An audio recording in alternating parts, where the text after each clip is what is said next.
السلام عليكم ورحمة الله تعالى وبركاته. إخواني في الله، أتمنى أن تكونوا في صحة جيدة. في هذا الفيديو إن شاء الله سأحاول أن أشارك معكم طريقة إصلاح هاتف هواوي أكسنت إيغريك 300 كما موضح في الصورة، يعني فاصل باور. عندما سنقوم ب ضبط البطارية مع الهاتف ومحاولة تشغيل الهاتف لا يشتغل أبدا رغم كل المحاولات. وبعد البحث اتضح لنا أن الهاتف به شورت صريح بهذه الطريقة. إذن نأتي بالبطارية الهاتف. إذن كما تلاحظون هذا هو الموجب وهذا هو السالب وهذا هو جهاز الملتيمتر.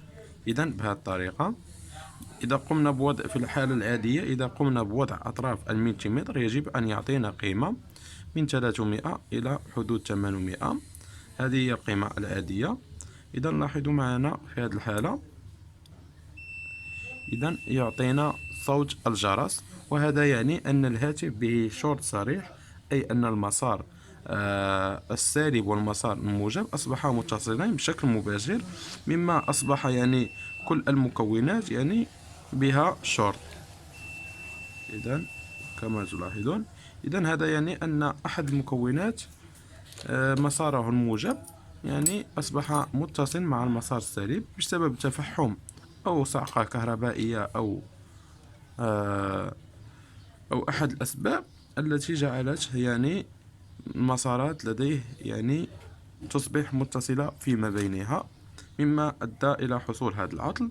إذا لإصلاح هذا المشكل كل ما سنقوم به هو أننا سنقوم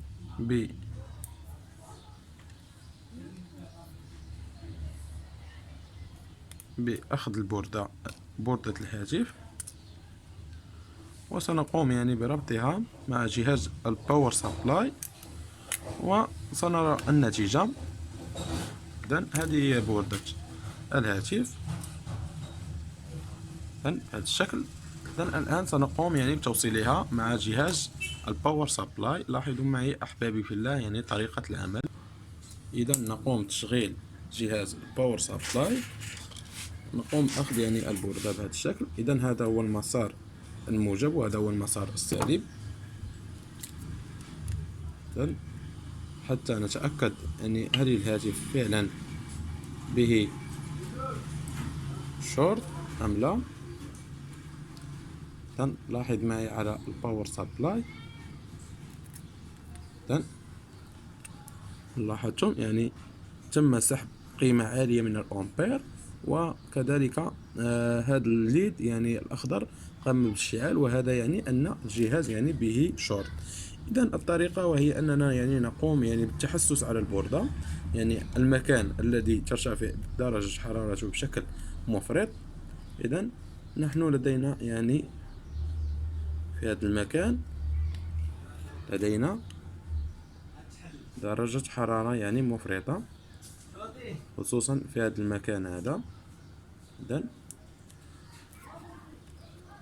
بهذا الشكل، إذا درجة الحرارة مرتفعة بشكل كبير جدا في هذا المكان هذا. العمل الآن الذي يمكن أن القيام به هو أننا سنقوم بضبط بجهاز الملتيمتر. سنقوم بقياس القطع الموجودة في هذا المكان، وسنحدد القطع التي بها شورت، وسنقوم بتغييرها أو بالاستغناء عليها، أو سنقوم بوضع معدة الرزينة، ونقوم بوضع الكارت مير مع الباور سبلاي، والقطعة التي بها شورت ستظهر لنا، ستدير ذلك دخان الرزينة. إذا نحن في هذه الحالة لدينا المكان هنا، وليس لدينا كثير من المكثفات، وهذا يسهل العملية. الآن سنقوم أو سنتجه إلى ساحة كشف العطل. شاهدوا معي. إذن إخواني في الله، بعدما قمنا أن المكان يعني الذي به شورت موجود في هذا المكان. إذن سنقوم يعني برفع هذا الغطاء قليلا حتى تتضح الرؤية. إذن في هذا المكان، إذن هذا هو المكان يعني الذي به شورت. سنقوم بقياس ذلك المكتف. إذن أعطانا صوت الجرس من الناحيتين، وهذا يعني أن هذا المكتف يعني هو سبب الشورت.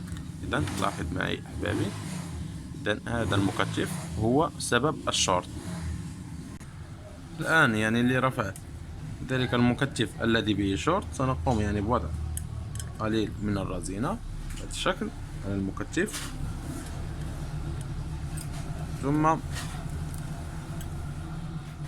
سنحاول ألا نقوم بتوجيه الحرارة على الأيسيهات المجاورة. إذن بهذا الشكل تم رفع ذلك المكتف. لاحظوا معي أحبابي في الله. الآن سأحاول أن أقوم بقياس على البوردة هل اختفى الشورت أم لا زال معنا الشورت. إذن بهذا الشكل، إذن لم يعد هناك شورت على البوردة. إذن لاحظوا معي. إذن بهذه الطريقة لاحظوا معي أحبابي في الله، يعني هذا يعطي يعني ممانعة سليمة واختفى الشورت، وهذا يدل أن يعني الهاتف يعني أصبح بشكل جيد. الآن لم يتبقى علينا إلا التجريب على البوردة، وإن شاء الله يعني سنكون قد قمنا بإصلاح يعني العطل بشكل نهائي. إذن سنحاول إرجاع الطبقة إلى مكانها.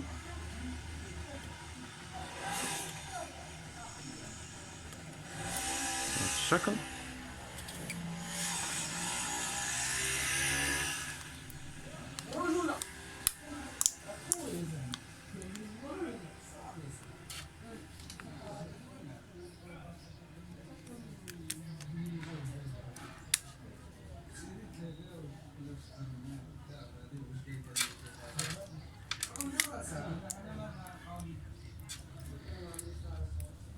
بسم الله.